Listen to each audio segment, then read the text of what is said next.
अस्सलाम वालेकुम जी, आपका होस्ट सईद अमीर जैद आपकी खिदमत हाजिर। हमारा यूट्यूब और फेसबुक चैनल यह है पाकिस्तान देख रहे हैं लाखों करोड़ों दुरूद सलाम हज़रत मोहम्मद मुस्तफ़ा सल्लल्लाहु अलैहि वसल्लम और आले मोहम्मद पर आज खुद नोटिस का इख्तियार चीफ जस्टिस पाकिस्तान से खत्म।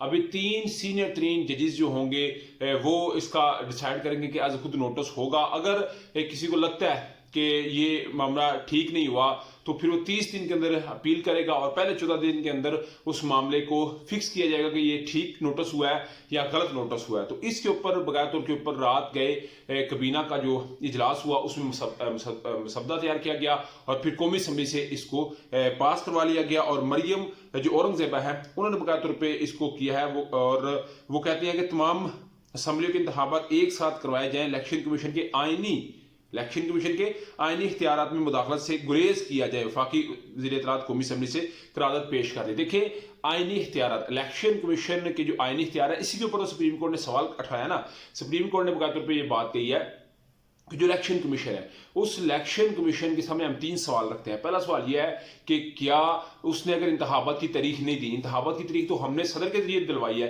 क्या वो उसको खत्म कर सकता है? दूसरा, वो 5 माह तक किस एहतियात के तहत उसने जो है वो अपने जो है वो इंतखाबात को बढ़ाया? और तीसरा, केयर टेकर जो सिस्टम है यानी कि सैयद मोहसिन नकवी साहब जो है वो 3 माह के लिए वज़ीर आला हैं, वो किस एहतियात के साथ 5 माह के लिए जो है वो सीएम रह सकते हैं? तो 3 माह के लिए वो हो सकते हैं। उसके बाद क्या करना है? क्या दोबारा पुरानी हुकूमतों को बहाल करना है, फिर केयर टेकर सिस्टम आना है? तो ये आज 11:30 बजे इस चीज की जो है वो रेड लाइन खींच दी जाएगी। मगर इस सारे मामले के ऊपर इन्होंने प्रेशर करने की कोशिश की गई। ये जब अभी बिल पेश नहीं था हुआ उससे पहले मरीम नवाज साहबा एक ट्वीट करती हैं, इलेक्शन का फैसला करने से पहले इस बात का फैसला होगा कि 4-3 को 3-2 में क्यों बदला किया। यानी कि वो कहते हैं कि 4-3 से ये तो रिजेक्ट हो चुका था, अटॉर्नी जनरल में ये बात कही मगर वो 3-2 से जी कबूल हो गया। 3 जस्टिस जो इजाजुल हसन थे, जस्टिस मुनीब और जस्टिस जो थे हमारे उमर ता बंदियाल साहब, इन्होंने बता तौर पर यह बात कही थी कि जी इलेक्शन होने चाहिए।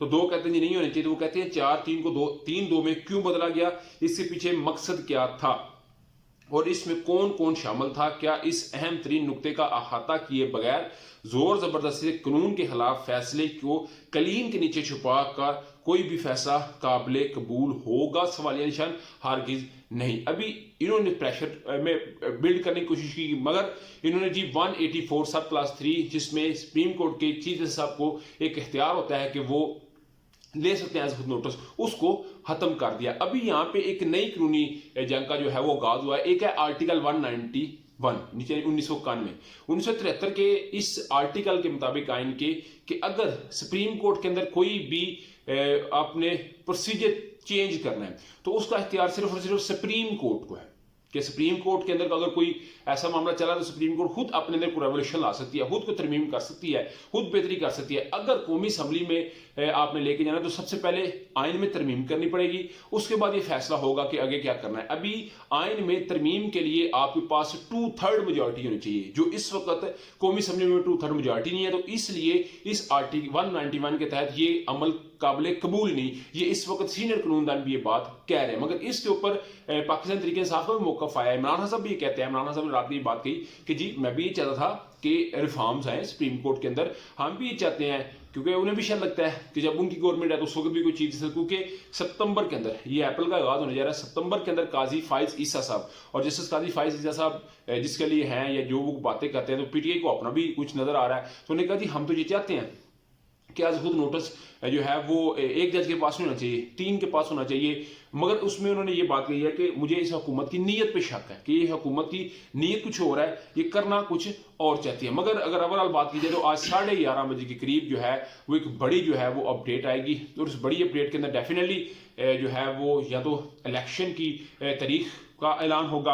अगर वो होता है तो आज सुप्रीम कोर्ट इस मामले के ऊपर अपने आप को किस तरह क्लियर करती है, ये इस वक्त सबसे बड़ा जो है वो चैलेंज है। उधर शहबाज शरीफ साहब ने जो स्पीचेस की, ये वजीर आजम जो है वो साहबका इमरान खान साहब जो है वो माफी मांगे, इमरान खान साहब माफी मांगे और ऑडियो लीक का फ्रांजिक होना चाहिए, चीज़ जैसे साहब को उन्होंने बात की। तो फिर लोगों ने जो है वो जस्टिस रिटायर अब्दुल कयूम साहब की और शहबाज शरीफ साहब की वो ऑडियो चलवाई जिसके अंदर वो बकाया तौर पे कह रहे हैं कि वो काम हो गया जो सर्वर वाले मामले पे ਉਹਦਾ भी खूब भाईजान कुछ तो कुछ उम्मीद है। तो जस्टिस अब्दुल कयूम साहब ये बात कह रहे हैं रिटायर कि जी समझो बड़े मियाँ साहब ने कह दिया तो होगा, लोग इस चीज़ को ले आए। जैसे सज्जाद अली शाह का जो इन्होंने 28 जुलाई 1997 को एक जो है वो अदलिया के ऊपर, सुप्रीम कोर्ट के ऊपर अटैक किया, उसको ले आए और किस तरह इन्होंने 10 जजेस को खिलाफ कर दिया चीफ जस्टिस साहब के। तो ये सारा मामला जो है इस वक्त आवाम ने टेकअप किया हुआ है। उस पर पाकिस्तान तरीके इंसाफ के सेल ने इसको बड़ा एक्टिव किया हुआ है, तो वो नहीं चाह रहे कि किसी सूरत हम इनको स्पेयर करें। मगर ये तो सूरत आज जैसे समात होगी, उस समात के अंदर कल भी चीफ जस्टिस साहब ने ये कह दिया, ना मैंने ट्विटर की ज़्यादा मैंने, ना मैंने बिलावल भुट्टो के कुछ कमेंट्स मैंने, ना मैंने मरियम औरंगजेबा की कमेंट्स मैंने किसी के प्रेशर में नहीं आना। जो आइन और कानून की रूह से मामला है हमने सिर्फ उसको देखना है। तो इसके ऊपर जी आपको लम्हा व लम्हा जो है वो अपडेट करेंगे। मगर अभी तक की अपडेट से अभी तक का ब्लॉग था। ब्लॉग वीडियो पसंद है तो चैनल को लाइक सब्सक्राइब अपने दोस्तों शेयर कर लीजिए। नेक्स्ट वीडियो आपके होस्ट को याद अल्लाह का।